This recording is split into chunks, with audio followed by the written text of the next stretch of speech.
Publik dibuat geleng-geleng kepala oleh dua petinggi PDIP yang tampil di layar kaca, yakni Sekjen PDIP Hasto Kristianto, Ketua Bidang Kehormatan PDIP Komarudin Watubun, yang juga didampingi Ganjar Pranowo. Ganjar dipanggil DPP PDIP gara-gara memberikan pernyataan tentang kesiapannya menjadi calon presiden pada Pilpres 2024. Ganjar dipanggil Ketua Bidang Kehormatan PDIP untuk mengklarifikasi pernyataan tersebut. Ringkasnya, Ganjar menerima teguran secara lisan. Soal pencapresan, semua kader PDIP harus taat menunggu keputusan Ketua Umumnya, Megawati Soekarno Putri. Ganjar menerima sanksi teguran tersebut dan meminta maaf. Ganjar juga menyatakan akan fokus melaksanakan tugasnya sebagai gubernur. Memang tidak ada perlawanan dari Ganjar terhadap sanksi yang dijatuhkan kepadanya. Artinya, Ganjar ingin memberi pesan akan mematuhi garis kebijakan partai yang telah membesarkan namanya itu. Ganjar seolah membiarkan dirinya terlihat tak berdaya di hadapan Hasto yang begitu bijak dan berwibawa. Ganjar seolah mengatakan bahwa ia adalah kader PDIP tulen dan tidak akan gampang berpindah ke lain hati. Ya, peluang Ganjar belum tertutup gara-gara teguran lisan tersebut. Menurut Komarudin Watubun, ini teguran biasa saja. Mungkin juga Ganjar membayangkan jika Megawati akhirnya mengusung putrinya Puan Maharani. Akankah sia-sia perjuangan banyak sekali relawannya di seantero Nusantara? Akankah elektabilitasnya yang stabil tinggi menguap percuma, terbang bersama hembusan angin? Mudah-mudahan tidak seperti itu, karena indikator elektabilitas dari sejumlah lembaga survei harusnya menjadi pertimbangan utama untuk pencapresan seorang figur. Bagaimanapun juga, dunia belum kiamat bagi Ganjar Pranowo. Karena publik menafsirkan Ganjar dalam posisi tersakiti, justru simpati bagi Ganjar akan semakin deras mengalir. Yang membuat publik geleng-geleng kepala ternyata hasil klarifikasi Ganjar tidak melanggar aturan partai.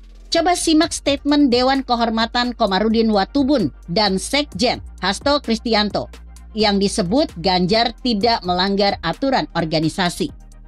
Supaya keadilan ditegakkan kepada seluruh anggota dari Sabang sampai Merauke, kami menjatuhkan sanksi teguran lisan kepada Pak Ganjar Pranowo.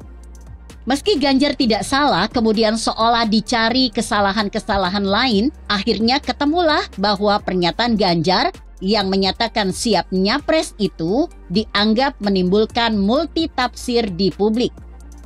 Setelah itu Hasto mengatakan Ganjar dianggap melanggar instruksi DPP tentang komunikasi politik. Apa instruksi itu? Tidak dijelaskan lebih lanjut. Jadi jelas Ganjar sedang dicari-cari kesalahannya. Oleh siapa? Bukan oleh Hasto ataupun Komarudin. Keduanya hanya diminta untuk mencarikan kesalahan Ganjar sehingga harus dihukum. Sebab Hasto sendiri sebelumnya sudah menyatakan bahwa pernyataan Ganjar tidak salah. Hasto mengatakannya ketika diinterview wartawan sehari usai wawancara Ganjar di BTV. Nah, sekarang Hasto disuruh menjilat ludahnya sendiri.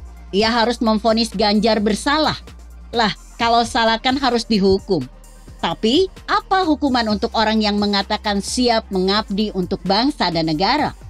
Penjelasan Komarudin bahwa pernyataan itu menimbulkan keramaian di masyarakat yang terlalu dibuat-buat.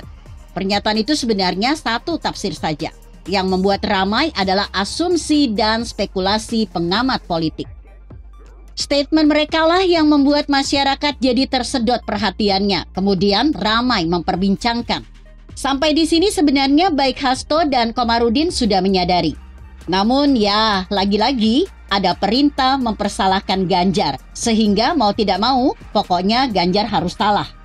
Tapi disitulah letak kebingungan kedua. Kalau Ganjar salah, lalu dihukum apa? Dilema juga. Kalau dihukum terlalu berat, bakalan jadi bumerang bagi PDIP. Kalau Ganjar dipecat, elektabilitasnya bakal semakin melesat. Di tengah dilema itulah akhirnya diambil hukuman yang sebenarnya bukan hukuman. Iya kan? Teguran lisan itu bukan hukuman. Karena kalau masih ditegur, itu berarti belum dihukum. Kebingungan PDIP ini membuat keputusan yang diambil menjadi lucu. Sebuah keputusan yang berdasar pada dua aturan. Aturan pertama, Ganjar harus salah. Aturan kedua, jika Ganjar tidak salah, lihat aturan pertama. Lalu siapa yang memerintahkan Ganjar harus salah? Entahlah. Begitu kira-kira. Bagaimana menurut Anda? Jika Anda berpendapat lain, tuliskan komentar Anda di bawah ini. Saya Emma, Karisma 90.